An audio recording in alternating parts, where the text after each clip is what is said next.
Hello, my lovey. So glad you're here today. We are going to talk about one of my favorites, journaling. What? It is science backed. It is a superpower. Yeah, yeah. So here's what's amazing. I was, looking at my research because I don't like to be spouting stuff that doesn't have some backing, empirically and in peer reviewed studies. So I found this one where they had taken over 350 different other published and peer reviewed articles and research on journaling and put them all together to figure out what the actual benefits are. It's flippity flargin mind blowing. It is so freaking amazing. It's called the study that I did. Let's see, it's emotional and physical health benefits of expressive writing. It's published in Advances in Psychiatric Treatment, volume 11. And so what they did was they wanted to see what were the benefits, self-reported as well as, medically. And gosh, they made some completely amazing data machine to figure it out.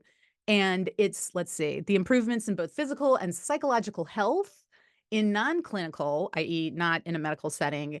Not in a medical setting and clinical population. So that would be people who are, whether they're hospitalized or, perhaps at a therapist's office or something like that. And they were asked to write about traumatic events for 15 to 20 minutes on 3 to 5 occasions. All right. So that's just not that big of a whoop. And so they're doing this and showing all of the different benefits. Wow. So over 4 days, they wrote about something traumatic, like don't worry about your spelling and your grammar, just, let the words kind of vomit onto the page. Okay, that's not very becoming, but whatever.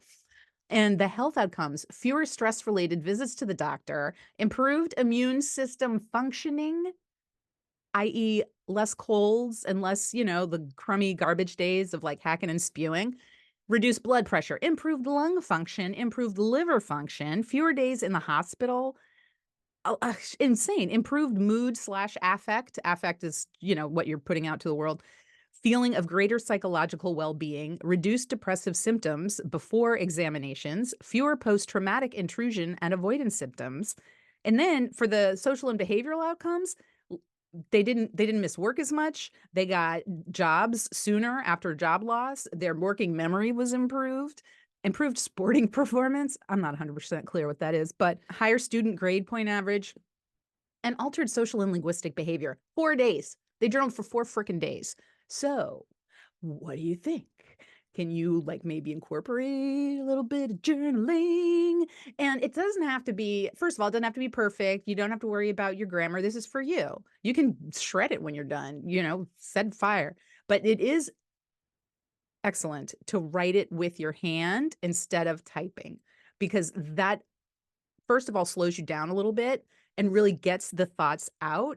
And the movement, it's just like when you're walking and doing some introspection that it helps you process because you're moving your body. It's the movement and the act of forming the words will help pull the traumatic or the stressful or just it's like trauma gets thrown around a lot, but really it just means anything that doesn't make you feel good. So it could be a crummy day at work, it could be some family craptasticness, it can be we know what stress is. Shoot, you could just be living life in 2024. Hello. And if you go in mindfully, like with a goal, like whether, okay, I want to clear my mind. I want to clear my mind, period. I want to, maybe get over something that's bothering me and I can't get it out of my head and I keep focusing on it. And guess what that does? Hey, yeah, subconscious is always there. Like, oh, you like to think about that? Let me bring you more. You like to think about how your feelings got hurt? Here's some more hurt feelings. Bada bing, bada boom. So, why you don't want to prime the pump for that? Holy shamoly. And they say aim for 15 to 20 minutes. Man, I'm not sure I can sit still for 15 to 20 minutes, so you do you, but I figure I do like 10, 3 to 4 sessions a week, and you just focus on the events and the experiences. You give your brain the space to just cognitively process what was going on, and think of it as you're writing. It's like it's coming from your brain, from your heart, and it's coming out your fingers as you're writing it on that page. Just let it flow out, and treat this as a sacred commitment. This is a commitment to you and to your self-care. And that's not to put pressure on it, but it's just a way of saying like, "Hey, Melissa, I love you. Let's do our journaling today so we feel better." Shifa, yeah. Yes, I wanna do that. And, if you think that, like, journaling is, like, okay, it's something that people do with too much free time on their hands, well, it's true. Once people get time, they start to really understand that there's some things that they want to process and get out of their, loop of rumination or, this pain, the pain that you think of every time. Because whatever happened, happened, and it's done. It's not happening anymore. We make it happen again and again, and we feel the pain again and again, and it's on us, regardless of what the cause of the pain is. That's not your fault. However, the resulting broken cycle of thinking, that's your problem. And so that's what you want to fix. And you want to ask your questions. You want to be curious. What if I didn't get so hurt every time I heard about so and so doing something that we used to do together? What if it didn't bother me when my family goes on vacation without me or, just whatever it is. And so when you take those things and flip them, then you can be, oh, I'm gorgeously amazing and happy to spend time with myself. I'm fantastic company. And if that feels like too big of a stretch, please, please, please book a call with me so we can, let me give you some tips to kind of get that out of there. Get that out of there. You don't need to be living like that. And the key mechanisms that why using writing implement with your hand, there's cognitive processing theory. And when you translate your experiences into a written narrative, okay, then that allows your brain to process it and integrate them more fully. It's no longer like this thing that's happening to you. It's just a part of your past. It's a part of your life. It's done. And you get to get rid of the looping thoughts, those, like when you just can't think of anything else and you're going over and over and over and over it in your mind. And then when you're revisiting things that caused you pain or, made you unhappy or upset you somehow, then you're in a safe, controlled context. You're sitting or standing wherever and you're writing and you're safe. And it's a gradual desensitizing and healing. And there's also something called disinhibition, which say that 3 times fast. And that's when you lift the psychological weight of the event or the whatever was said or done or, and you reduce the physical uh stress of suppressing them, ignoring them, giving the energy to get your mind off of them. You're taking it out. So think of that like as you're writing, it's taking it out and you're involving your entire brain, right?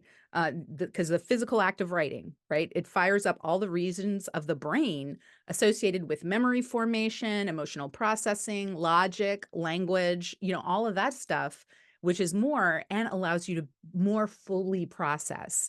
And when I say integrate, it's like you're just acknowledging that that is something that happened.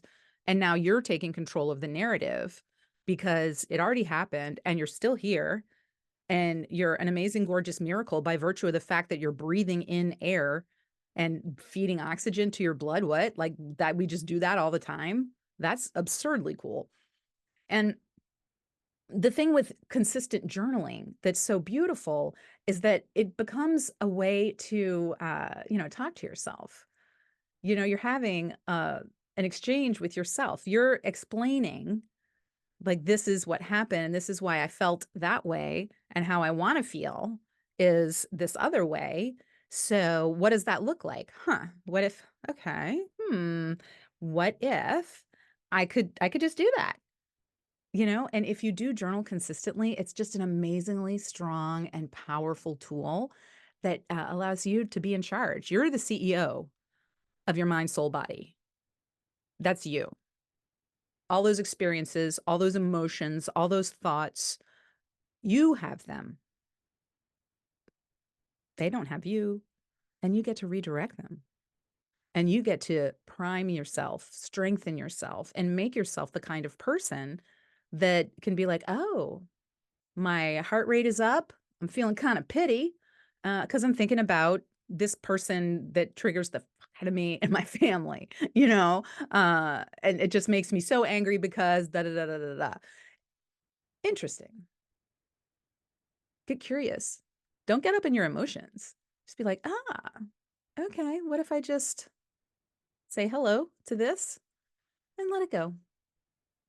Like a little cloud scudding across the sky. I got that in a crossword puzzle yesterday. To scud, it means to scoot along quickly. And so that just comes up to you like baring its fangs, and you're like, oh, and it just fades into a cloudy little fuzzy, blushy nothing, and it goes away. How do you feel now? What does that feel like? Huh, interesting. Because once you write it down, go read it again. Okay. What would you tell a friend or a loved one who was telling you that this was driving you bananas and it's been driving you bananas for X number of years or decades? Oh, wouldn't you want to give them a hug? I'd be like, my lovey, let's figure out a way to let that go and release that and acknowledge that you have the right to live a beautiful, gorgeous, joyous life. Ha, hello. Who needs drugs? Okay, well, I do, but that's because of this wiring situation I got here. So please, please, please reach out to me if you have any questions about journaling. If you are enjoying listening this or watching this on YouTube, throw me a subscribe or a like or a review. I would love it. It would really help me. Hugs, hugs, hugs.